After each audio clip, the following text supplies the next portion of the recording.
My father came from Japan in 1905. He was 15 when he immigrated from Japan. He worked until he was able to to actually build a store. Let me tell you a story in the form of a dream. I don't know why I have to tell it, but I know what it means. Close your eyes, just picture the scene as I paint it for you. It was World War II when this man named Kenji woke up. Ken was not a soldier.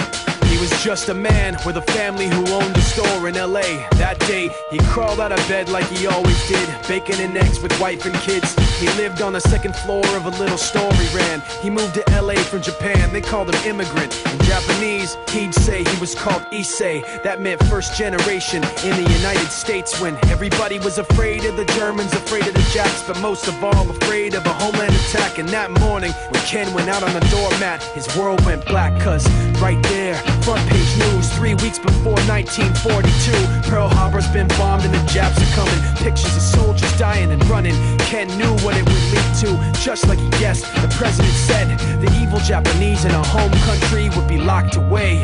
They gave Ken a couple of days to get his whole life packed in 2 bags. Just 2 bags, couldn't even pack his clothes. Some folks didn't even have a suitcase to pack anything in, so 2 trash bags is all it gave them. And when the kids asked Mom, where are we going, nobody even knew what to say to them. Ken didn't want to lie, he said the US is looking for spies, so we have to live in a place called Manzanar, where a lot of Japanese people are. Stop it, don't look at the gunmen.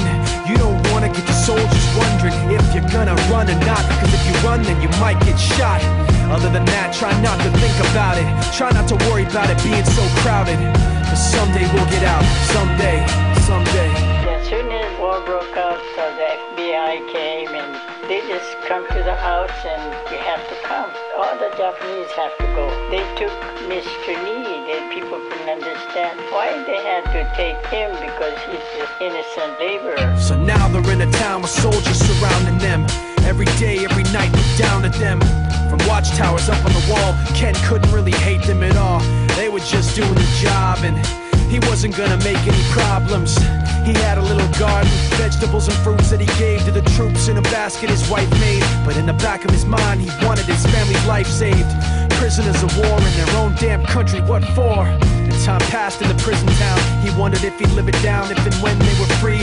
The only way out was joining the army, and supposedly some men went out for the army, signed on, and ended up flying to Japan with a bomb. That 15-kiloton blast put an end to the war pretty fast. 2 cities were blown to bits. The end of the war came quick, and Ken got out big hopes of a normal life with his kids and his wife. But then they got back to their home, and what they saw made him feel so alone. These people had trashed every room, smashed in the windows and bashed in the doors, written on the walls and the floor, Japs not welcome anymore.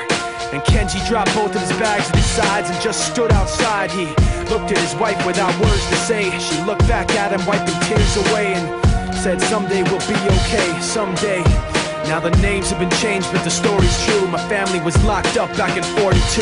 My family was there where it was dark and damp, and they called it an internment camp. When we first got back from camp, it was pretty bad. I remember my husband said, oh, we're going to stay till last. Then my husband died before they closed the camp.